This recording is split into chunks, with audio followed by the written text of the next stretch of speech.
During my best friend's birthday celebration, my girlfriend revealed to him that she would never actually wed me, since I was simply her financial provider in this relationship.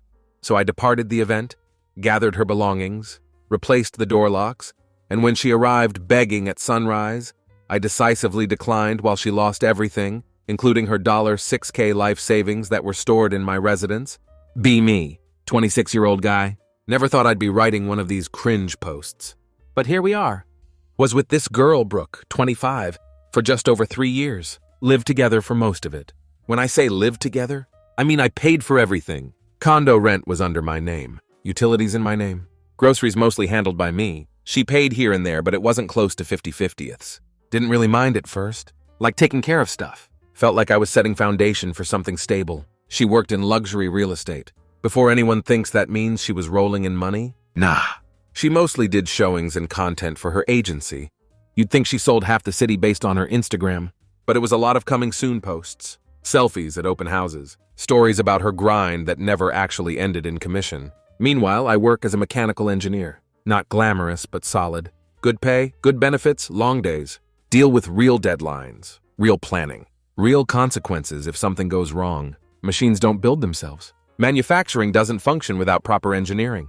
But to her, it was just your technical job. Like I carried wrenches around or something.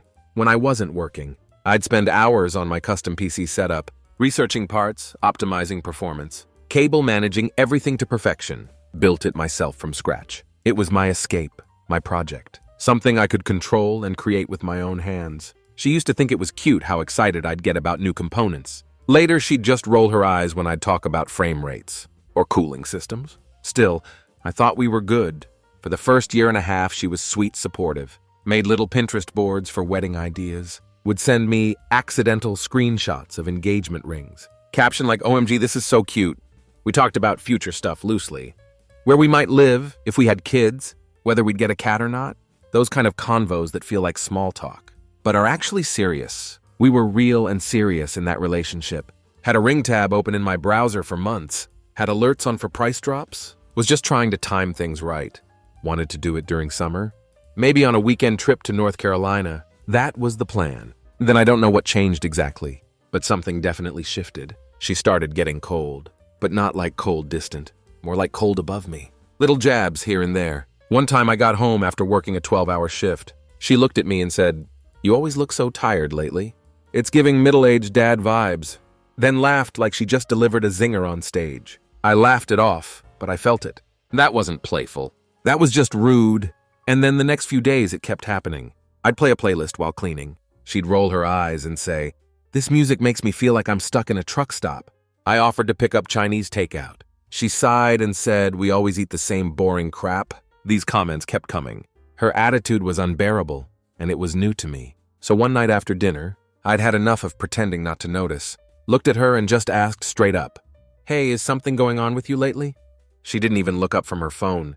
I waited, then followed up with, "I'm serious. You've been acting weird, distant, cold, and not in a cute, mysterious way. Like it's just mean. If something's bothering you, just tell me. Say it to my face. Don't play these passive-aggressive games. I don't have the energy for middle school behavior." She glanced at me, smirked a little, and said, "Relax, you're being sensitive." That was it. Then she got up and started brushing her hair.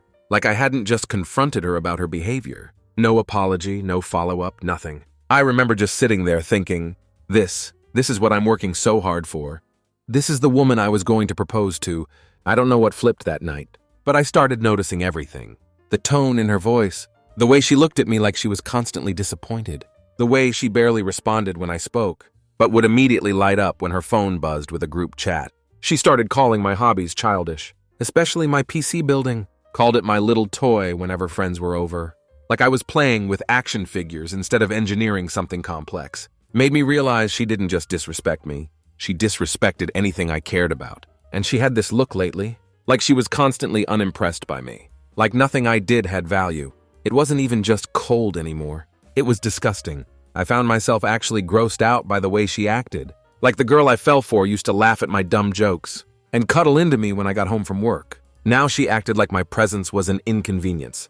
Like I was her personal Wi-Fi provider with a face. Still, I tried to give her the benefit of the doubt. Told myself maybe it was stress. Maybe she was overwhelmed and didn't know how to communicate. I didn't want to assume the worst, even though everything in my gut was screaming at me that this was intentional. Then one night I was grabbing laundry from the dryer, and I saw her phone light up on the kitchen counter. I wasn't snooping, I swear. The screen just caught my eye. It was a group chat with a few of her girlfriends. I only saw a few messages, but that was enough. One friend had said, "He's going to propose soon, I feel it." "OMG girl, that cold shoulder technique is actually working." Brooke had replied, "He better, I've put in time, lol." Another friend sent, "Girl, don't make it too easy.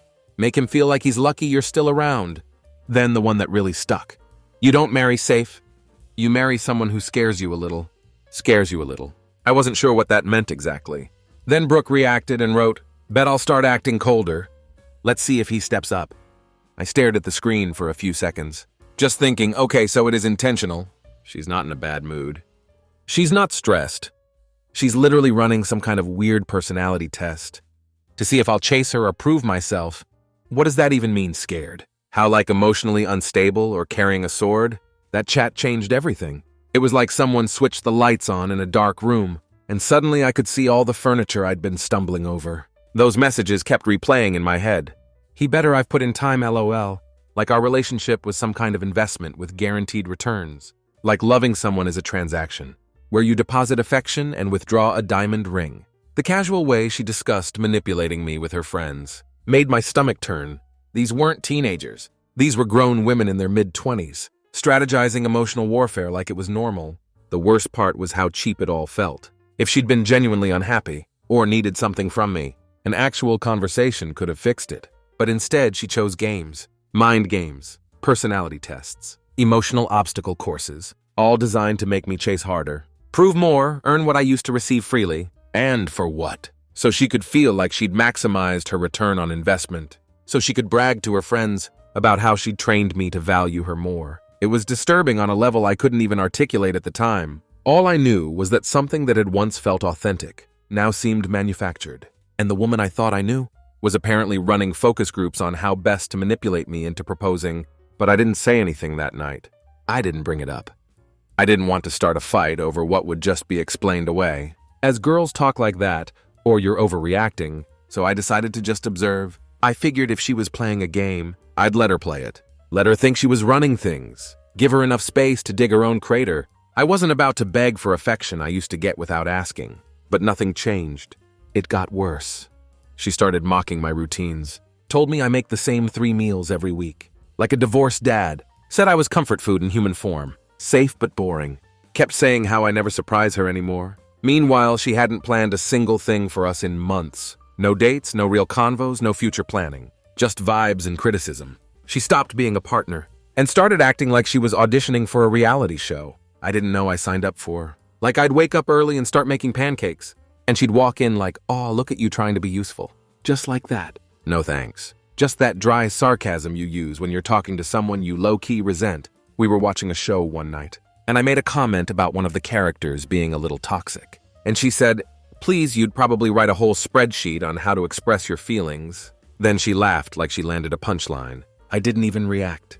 Just took another bite of food and kept watching. It wasn't even insults half the time. It was tone, looks, that I'm stuck with this guy energy. Like I was some sad Wi-Fi connected appliance she couldn't return. She stopped asking how my day was. If I brought it up, she'd go, and nod while texting. She'd be on her phone all the time. Scrolling, posting, deeming. While I sat 2 feet away, feeling like an afterthought. It wasn't just that she stopped trying. It was that she seemed proud of it. Like she thought being cold made her more interesting. There's this one day I remember perfectly. We were supposed to grab lunch after I finished a site meeting. Nothing fancy, just this burger spot we both liked. I got there 5 minutes early, grabbed a table, texted her. She replied 15 minutes later. "Still getting ready, can you just order for me?" She showed up 35 minutes late. Didn't apologize. Sat down and immediately started filming her plate. And yeah, that sounds minor. But when you stack that on top of weeks of cold shoulders, sarcasm, and complete lack of effort, it adds up. It builds into this quiet resentment that sticks to your skin. Then came the petty stuff. Like purposefully ignoring my texts while online, changing the thermostat, and then accusing me of being cheap when I changed it back.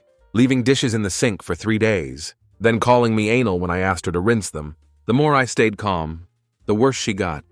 Like me not snapping was some kind of challenge. She thought I was weak or passive or boring. That part started to become clear. I remember one night I said, "Hey, we haven't really hung out this week. Want to do something just us?" She goes, "Like what? Sit and talk about your boring job again?"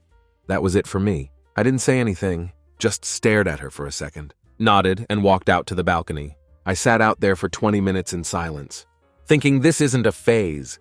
This is who she really is. This is when she thinks she's above you. That whole make him feel lucky you're still around plan. Yeah, she committed to it fully. And it wasn't some clever power move. It was just nasty and low effort. It didn't make me want to fight harder for her. It made me look at her like she was defective. Like someone who took a good situation and torched it for entertainment. And I could have said something. I could have confronted her and had a big blowout. But honestly, I didn't want to fight. I wanted an out, because I knew I can't live my whole life with someone who keeps playing games with me. So I stopped asking how her day was, stopped cooking unless I was hungry, stopped offering to do her little real estate videos. I just disengaged quietly. She didn't even notice at first, or maybe did but didn't want to bring it up, because it would ruin her acting cold phase. I started sleeping on the edge of the bed, worked later, stopped inviting her to run errands with me, stopped making small talk. The only words we really exchanged were, "Can you grab almond milk if you go out?"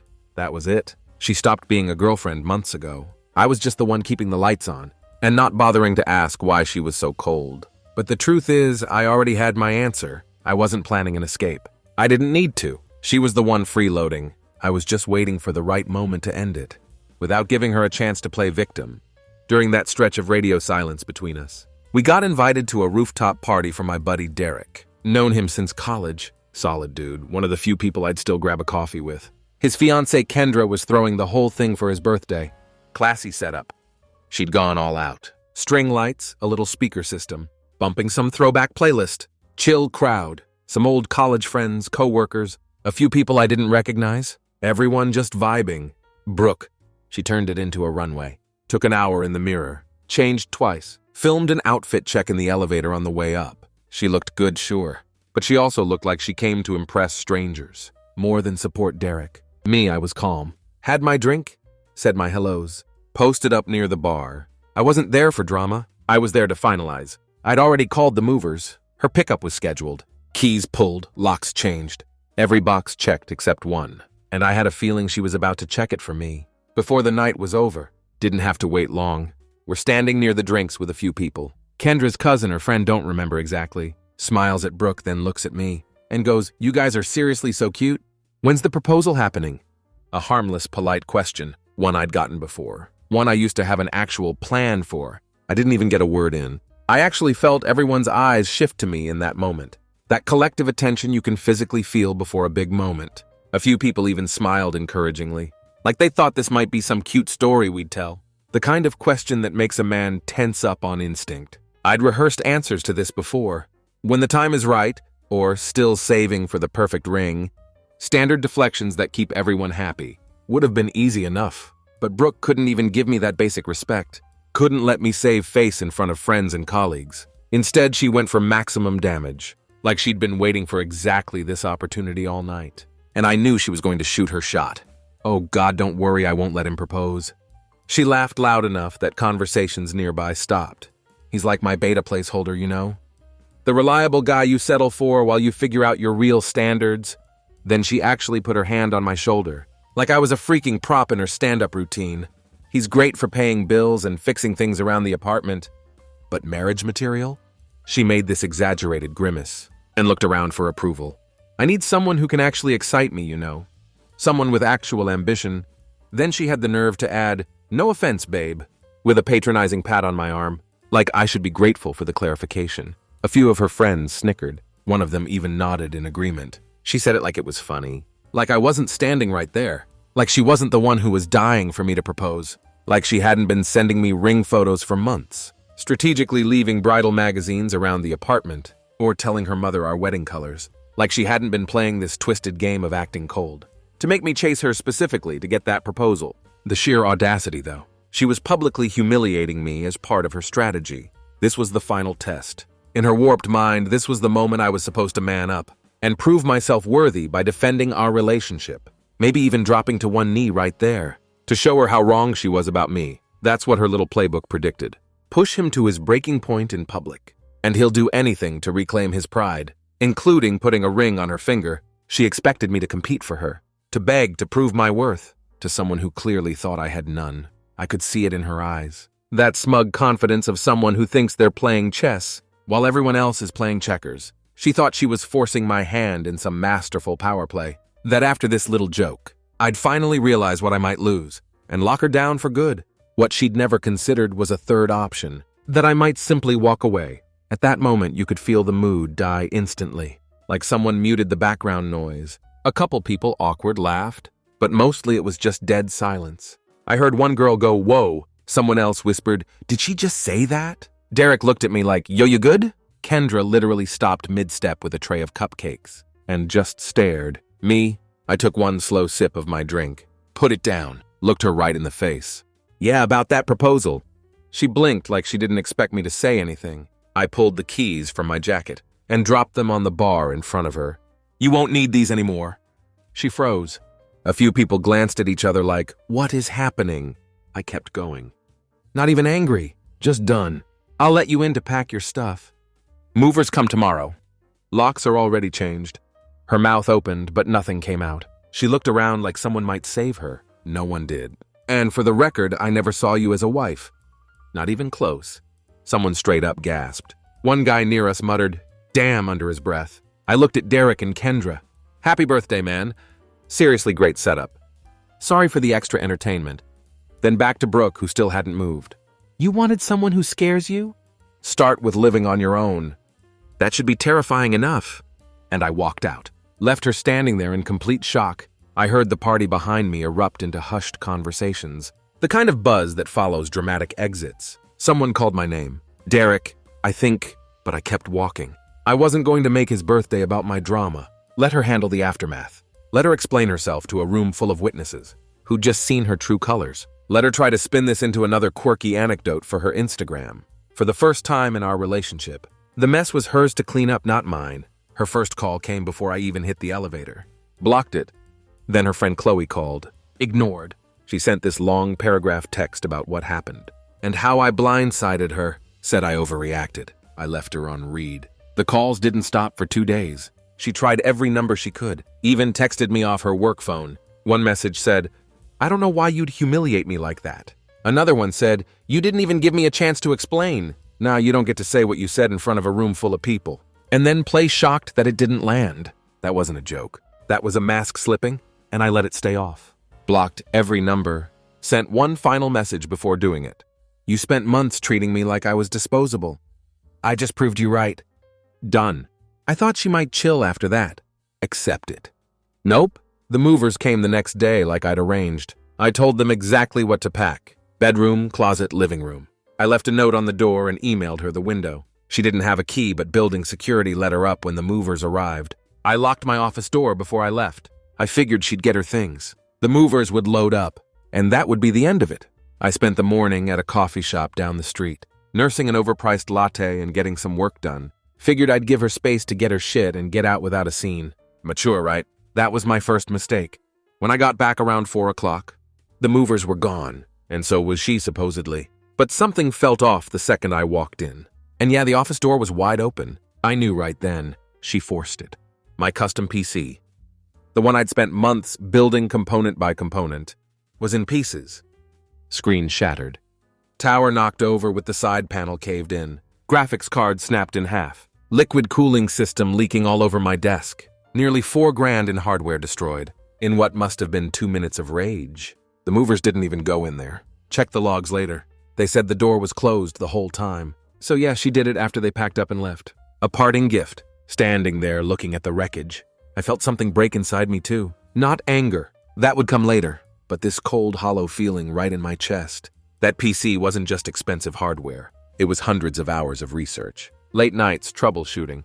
The satisfaction of building something with my own hands. Every cable managed perfectly. Every component selected with care. It was the one thing in the apartment that was 100% mine. That I'd created from nothing. Seeing it deliberately destroyed like that hit harder than her words at the party. Harder than the months of cold shoulders. This wasn't heat-of-the-moment cruelty. This was calculated. She knew exactly what this would do to me. Knew exactly what she was taking from me, and she'd done it anyway, just to make me hurt like she was hurting. She'd left a note tucked under my keyboard.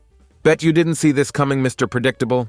Cool. Real mature. I triple-checked with the movers. None of them ever went into the office. I told them it was off limits, and the door was closed the entire time they were upstairs. One of them mentioned they were finishing up the loadout downstairs. When she went back up alone, said they figured she forgot something. They didn't hear anything. Makes sense. She waited until they were out of earshot to do her damage quickly. I didn't call her screaming, although I wanted to. I just took photos of everything, meticulously documented each item damaged, pulled up receipts and calculated the total cost, $5,847.23. Then I sent her one email. You have 48 hours to transfer $5,847.23 for property damages, or I press charges. Building security cameras caught you entering and leaving. Your choice. Oh, and I added, forced entry to the report. Not that you care about consequences. You've always been more about theatrics than results. I attached all the photos and receipts. No accusations. Just facts and a deadline. She called immediately. I didn't pick up. Then came the texts. Are you freaking serious? You humiliated me in front of everyone. And you're worried about your stupid computer. You ruined my life. I forwarded these to my buddy who practices law. He sent a formal letter, reminding her about criminal destruction of property, potential civil litigation, and how her documented threats weren't helping her case. The money hit my account the next morning. No message, no explanation, just the exact amount, probably dipped into her housing fund, that she never actually contributed to when we lived together. Or maybe Daddy bailed her out again. Either way, I didn't care. She tried showing up at the condo the following day. Security called up. Sir, there's a woman here saying she forgot some of her things. She has nothing here. Don't let her up.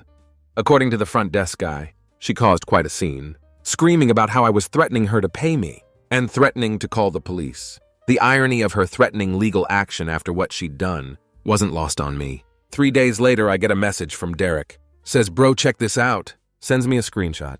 Brooke had posted this long Instagram story. Black background, white text. The usual pity party script. Sometimes you give your all to someone who is never capable of loving you back. Growth comes from pain, and a blurry photo of a candle or whatever. But then it got worse. She started reaching out to mutual friends, telling people I blindsided her, that she was just joking, and that I made her look bad on purpose. She tried to flip it, said I'd been pulling away for months, that I was emotionally distant, and she was just venting at the party. Funny how the part where she destroyed thousands in property didn't make it into her victim narrative. Selective memory is a hell of a thing. Kendra messaged me directly and asked if I was okay. Told me Brooke had tried to claim we were having problems, and I was unstable and acted out. That one made me laugh out loud. Yeah, I guess being stable and calm while walking out is now considered a breakdown. Cool. So I sent Kendra the full version, including photos of the smashed PC. And Brooke's little goodbye note? Kendra didn't respond right away. When she did, it was a string of WTF texts, followed by, you're not going to believe this. See someone film the rooftop scene. Not just the moment, but like the whole setup, including Brooke's entire comment verbatim. From the I won't let him propose, all the way to her calling me a beta placeholder. Kendra was floored, said she couldn't believe Brooke had the audacity to try and rewrite that in her favor. Then she told me the video had already gotten out. Someone at the party posted it to TikTok. I checked. Yep, there it was. Caption said, when your girl calls you a placeholder and he deletes her from his life in real time. 500,000 views. Comments were wild. She deserved that. Bro walked out like a villain and I'm here for it. She really thought she had the main character energy, El Mao. She turned off her comments that same day. A few people messaged me with laughing emojis. A couple guys I hadn't talked to since college said, yo, legend move. I didn't respond. I wasn't in it for clout. I just wanted her out of my life. But Brooke, she wasn't done embarrassing herself yet. She tried the sympathy angle next. Sent a message to Derek asking him to talk to me for her. Said she missed the connection we had. That she acted out because she was scared I'd leave. But that's not fear. That's entitlement rotting from the inside. You don't disrespect someone for months and then say it was fear. That's like setting fire to your own house and calling it a coping mechanism. I never replied. I never even said her name again after that. 3 months in my own condo felt like a goddamn rebirth. No drama, no dead weight, just me. Upgraded PC, loud music, hoodie on repeat, and peace that finally felt like mine. And then, of course, she tried one more thing. A week after the TikTok went viral, I got a handwritten letter in my mailbox. No envelope. Just folded paper stuck between some Amazon packages. It said I didn't mean what I said. I was just trying to sound confident. I didn't realize how hurtful I sounded until you walked away.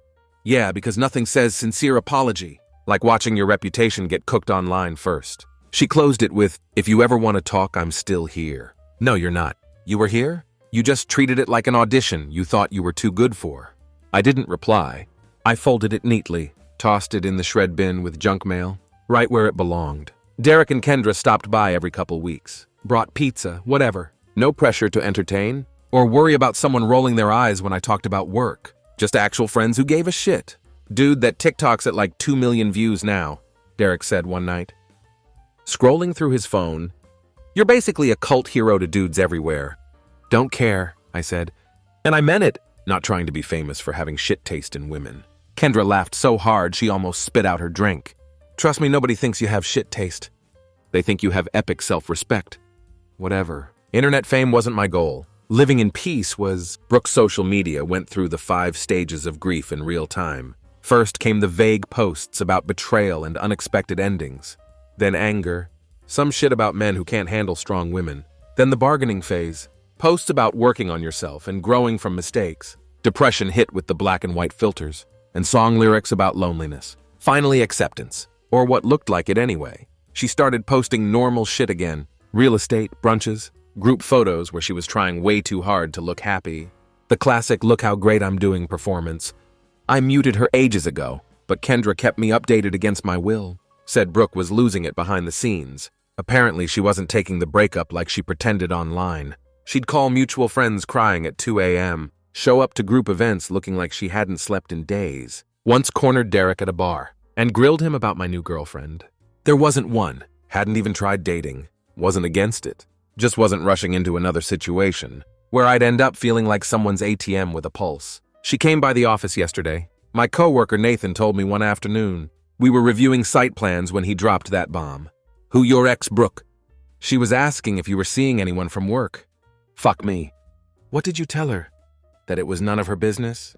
And security doesn't like unscheduled visitors. I just nodded and went back to work. Didn't even give it energy. But inside I was thinking, this bitch really can't take the L and move on. Then came the emails. First to my personal account, which I blocked. Then to my work address, which our IT department filtered after the third one. Subject lines like, "We need to talk," and "Please just hear me out." Delete. One Friday I got home to find a package outside my door. No shipping label, just my name written on it. I knew immediately it was from her. Didn't even bring it inside. Tossed that shit straight in the dumpster behind the building. Whatever was in there. Apology gifts, photos, letters. Wasn't worth reopening that wound. A week later her cousin reached out. Said Brooke was in a really bad place and just needed closure. I texted back, "Closure happened at the party. Nothing else to say."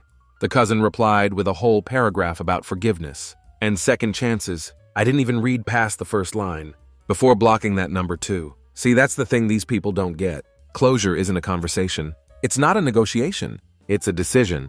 And I made mine the second she called me her beta placeholder in front of everyone. Her friends kicked off the whisper campaign like clockwork. Ran into one at the grocery store. She just happened to mention Brooke had really changed and was going to therapy now. Said she's working on herself. Cool. Hope her therapist warned her that consequences don't come with a refund policy. Then, about 6 months later, Kendra hits me up. Sends a screenshot of Brooke's new Instagram post. No caption, just vibes. Brooke glammed up. Tight black dress, new hair, new bad bitch energy. She looked dangerous. The kind of hot that makes bad decisions sound like a good time. The kind of hot that used to cost me sleep and now just costs her pride. Kendra adds, "Be honest, would you give her another shot?" I looked at the pic. Replied, "Who's that?" She hits me with, "Stop. You know who that is." So I told her straight. Sure, if she's into being a side quest with no dialogue. No storyline and definitely no boss fight. FWB maybe, but if she says the word proposal again, I'm throwing myself off the balcony with my PC. Kendra left me on read. What do you guys think? Should I give her a second chance? I mean, my ex is looking like temptation with high heels. Nah, I'm messing with you. Sort of. Maybe if she signs an NDA and brings tacos?